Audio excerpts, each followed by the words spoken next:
ചൂട് സമയമായതുകൊണ്ട് നമ്മൾ ഡെയിലി നാരങ്ങ പിഴിഞ്ഞ് വെള്ളം കുടിക്കാറുണ്ട് അല്ലേ? പക്ഷേ നമ്മൾ പിഴിഞ്ഞ് വെള്ളം കുടിച്ചു കഴിയുമ്പോൾ ഇതിന്റെ ഈ ഒരു തൊലി നമ്മൾ എപ്പോഴും വെറുതെ കളയാണ് ചെയ്യാറുള്ളത്. അപ്പൊ ഈ വീഡിയോ കാണുന്ന ആരും ഇനി മുതൽ നാരങ്ങയുടെ തൊലി കളയരുത് കേട്ടോ. അപ്പൊ ഞാനിവിടെ കുറച്ച് നാരങ്ങയുടെ തൊലി എടുത്തിട്ടുണ്ട്, കുറച്ചധികം എടുത്തിട്ടുണ്ട്. അപ്പൊ നമുക്ക് ഇതൊന്ന് ജസ്റ്റ് ഒന്ന് കത്രിയൊക്കെ ഒന്ന് കട്ട് ചെയ്ത് ചെറിയ ചെറിയ കഷ്ണങ്ങളായിട്ട് എടുക്കണം.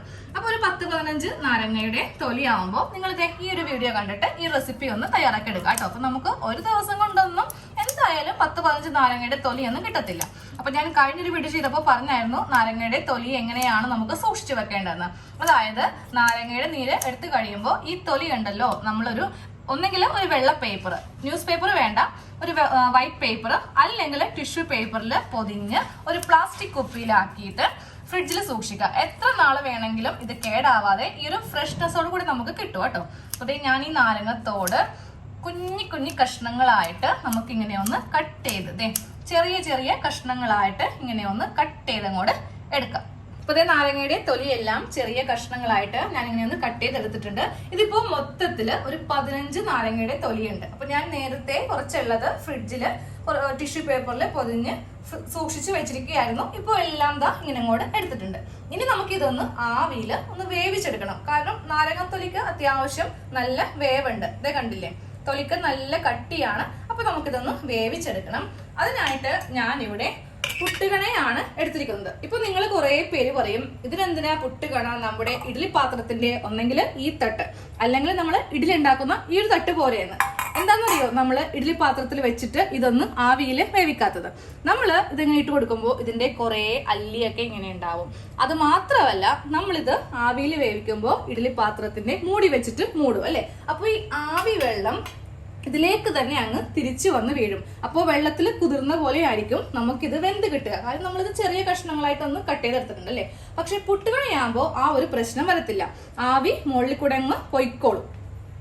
ഇതിട്ട് മൂടി വെച്ചാലും ഇതിലിങ്ങനെ ഹോൾസ് ഉള്ളത് കൊണ്ടിട്ട് ആവി വെള്ളം ഇതിൽ തങ്ങി നിൽക്കത്തില്ല. അപ്പൊ അതുകൊണ്ടിട്ട് പുട്ടുകണ തന്നെ എല്ലാവരും നിർബന്ധമായിട്ട് എടുക്കാം കേട്ടോ.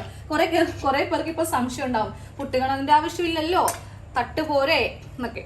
അപ്പോൾ ഇത് തന്നെ എടുക്കാം. എന്നിട്ട് ഈ തട്ടിലേക്ക് അപ്പൊ ചില്ലിട്ട് കൊടുത്തിട്ടുണ്ട്. ചില്ലിട്ട് കൊടുത്തിട്ടുണ്ട്. സാധാരണ നമ്മൾ പുട്ടുണ്ടാക്കുന്ന പോലെ തന്നെ ചില്ലിട്ട് കൊടുക്കുക.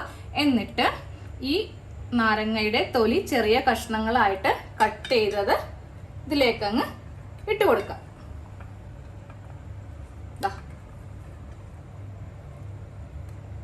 അപ്പൊ നിങ്ങൾക്ക് വേണമെങ്കിൽ ഈ തൊലി 2 കഷ്ണമായിട്ടൊന്ന് കട്ട് ചെയ്തിട്ട് മിക്സിയുടെ ജാറിൽ ഒന്ന് വേണമെങ്കിൽ ജസ്റ്റ് ഒന്ന് ബ്ലെൻഡ് ചെയ്ത് വേണമെങ്കിൽ എടുക്കാം. ഇല്ലെങ്കിൽ ഇതുപോലെ ചെറുതായിട്ടൊന്ന് കട്ട് ചെയ്ത് എടുത്താലും മതി. ഇപ്പൊ നമുക്ക് ഇത്രയും കിട്ടിയിട്ടുണ്ട്. ഇപ്പൊ നമ്മള് പുട്ടുകണയില് എല്ലാ നാരങ്ങത്തൊലിയും ഒന്ന് ചെറുതായിട്ട് കട്ട് ചെയ്തിട്ട് ഇട്ട് കൊടുത്തിട്ടുണ്ട്. പുട്ടുകുടത്തില് കുറച്ച് വെള്ളം എടുക്കുക, കുറച്ച് മതി. സ്വല്പം വെള്ളം ഇങ്ങനെ കൂടെ എടുത്ത് കൊടുക്കുക. എന്നിട്ട് നേരെ നമുക്ക് ഇതിങ്ങനെ വെച്ചിട്ട് ഇതിന്റെ മൂടി അടച്ചു വെക്കാം. ഇനി നമുക്ക് നേരെ സ്റ്റൗവിലേക്ക് വെക്കാം. ഇപ്പൊ ഞാൻ സ്റ്റൗ ഓൺ ചെയ്തിട്ടുണ്ട്. കുറച്ച് സമയം കഴിയുമ്പോൾ നമുക്ക് ഇങ്ങനെ അങ്ങോട്ട് ആവി വരും അല്ലേ? പുട്ടുണ്ടാക്കുമ്പോഴാണെങ്കിലും ഇങ്ങനെ തന്നെയാണ് നമുക്ക് ആവി വരുന്നത്. ഈ സമയത്ത് നമുക്ക് ഫ്ലെയിം കുറച്ച് വെക്കാം. നമ്മൾ പുട്ടൊക്കെ ഉണ്ടാക്കുന്ന സമയത്ത് അത് വെന്ത് കിട്ടാൻ വേണ്ടിയിട്ട് ഗ്ലാസ് ഒക്കെ വെച്ച് ജസ്റ്റ് ഒന്ന് മൂടി വെക്കാറുണ്ട് അല്ലേ? പക്ഷെ ഇതിന് അങ്ങനെയൊന്നും വേണ്ട, ആവി പുറത്തേക്ക് തന്നെ പോയിക്കോട്ടെ. അപ്പൊ നമുക്ക് ഫ്ലെയിം കുറച്ചിട്ട് ഒരു 5 മിനിറ്റ് ഇങ്ങനെ അങ്ങ് വെക്കണം. ഇത് ഒരു 5 മിനിറ്റ് കഴിഞ്ഞിട്ടുണ്ട്. അപ്പൊ ഞാൻ സ്റ്റൗ ഓഫ് ചെയ്ത് കേട്ടോ. ഇനി നമുക്ക് സാധാരണ നമ്മൾ പുട്ടുകുത്തത്തില്ലേ, അതുപോലെ തന്നെ ഒരു പാത്രത്തിലേക്ക് ഇങ്ങനെ അങ്ങ് കുത്തിയിട്ട് കൊടുക്കാം. അപ്പോൾ നാരങ്ങയുടെ തോട് നല്ലതുപോലെ ഒന്ന് വെന്ത് വന്നിട്ടുണ്ട്. കണ്ടോ, നമ്മൾ ആവിയിലൊന്ന് വേവിച്ചെടുത്ത നാരങ്ങയുടെ തൊലിയാണിത്. ഇനി നമുക്ക് ചെറിയൊരു ബൗൾ എടുക്കാം. ഇതിലേക്ക് ഒരു നെല്ലിക്ക വലിപ്പത്തിലുള്ള പുളി ഇട്ട് കൊടുക്കാം. നമുക്കിതിലേക്ക് 1 കപ്പ് വെള്ളം ഒഴിച്ചു കൊടുക്കാം. ഈ പുളി ഒന്ന് നമുക്കൊന്ന് കുതിർത്തി എടുക്കാൻ വേണ്ടിയിട്ടാണ്. 1 കപ്പ് വെള്ളം കൂടെ ഒഴിച്ചു കൊടുത്തിട്ടുണ്ട്. അപ്പോൾ ഇത് കുറച്ചു നേരം കഴിയുമ്പോൾ ഒന്ന് കുതിർന്ന് കിട്ടും. ഇനി നമുക്ക് സ്റ്റൗ ഓൺ ചെയ്യാം.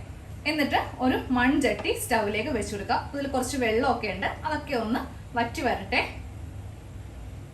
വെള്ളമൊക്കെ വറ്റി ചട്ടി നല്ലതായിട്ടൊന്ന് ചൂടായി വന്നിട്ടുണ്ട്.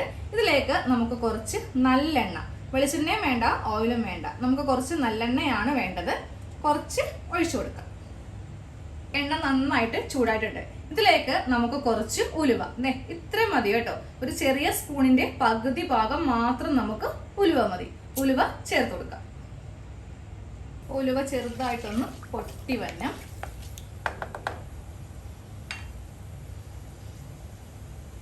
ഉലുവ ഒന്ന് പൊട്ടി വന്നിട്ടുണ്ട്.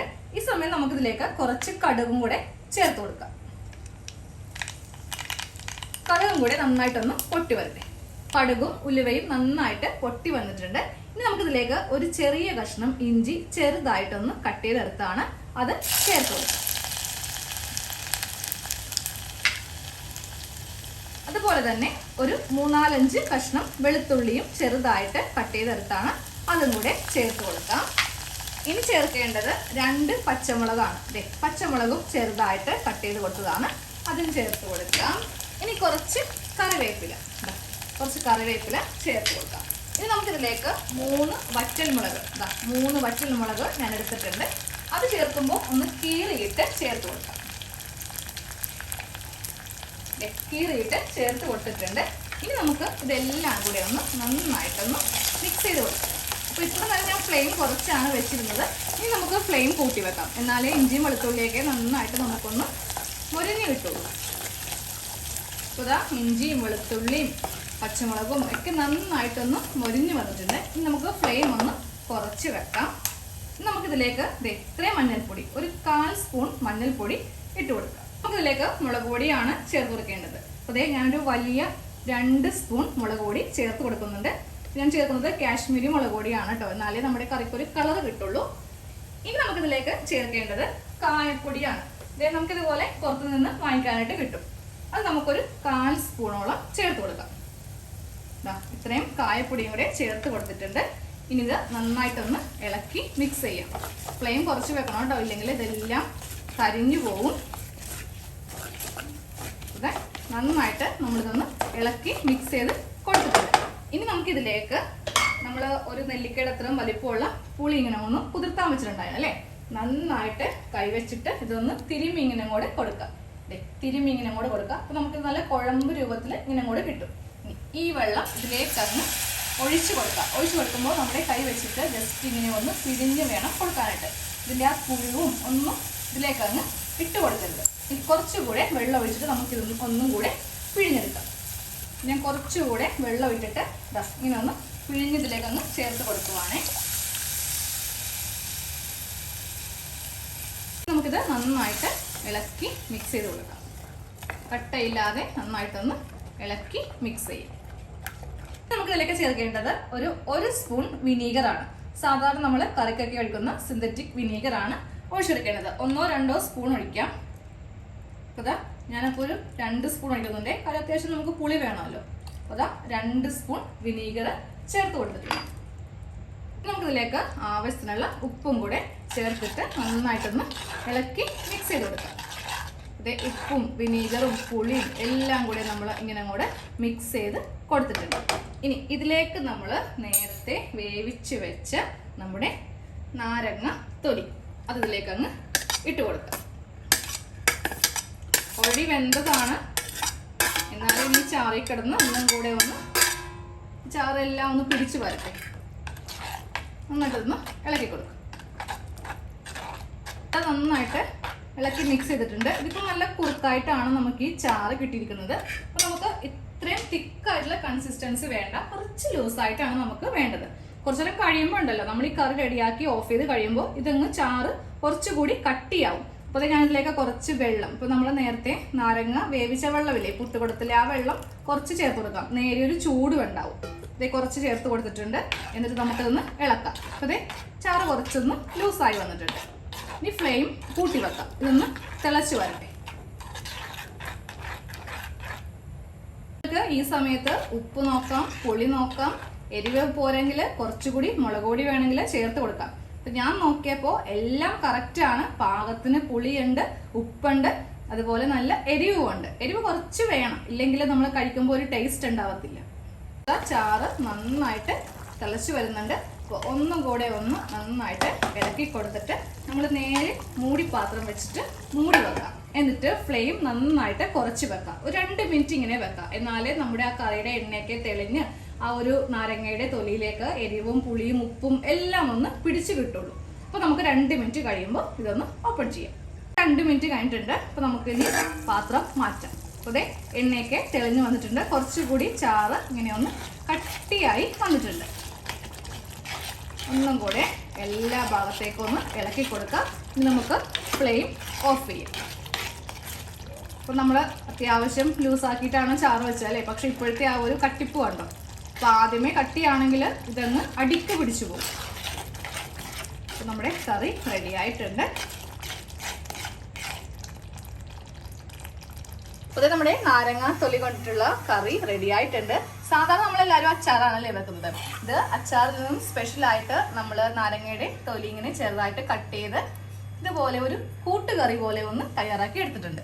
പുളിയും വിനീഗറും ചേർത്ത് കൊണ്ടിട്ട് നമുക്ക് നാരങ്ങ തൊലിയുടെ കയ്പൊന്നും അറിയത്തില്ല. ഒരു ഒഴിച്ച് കറി പോലെ നമുക്കങ്ങ് കിട്ടിയിട്ടുണ്ട് കേട്ടോ. അപ്പോൾ ചോറിനോടെ ഇനി വേറെ കറിയൊന്നും ഇല്ലെങ്കിലും ഇതൊരു 1/2 സ്പൂൺ മതി.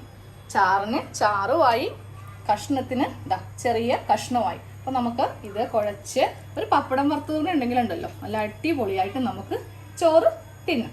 അപ്പോൾ എല്ലാവരും തീർച്ചയായിട്ടും ട്രൈ ചെയ്ത് നോക്കാം. അപ്പോൾ നമുക്ക് അടുത്ത വീഡിയോ കാണാം. താങ്ക്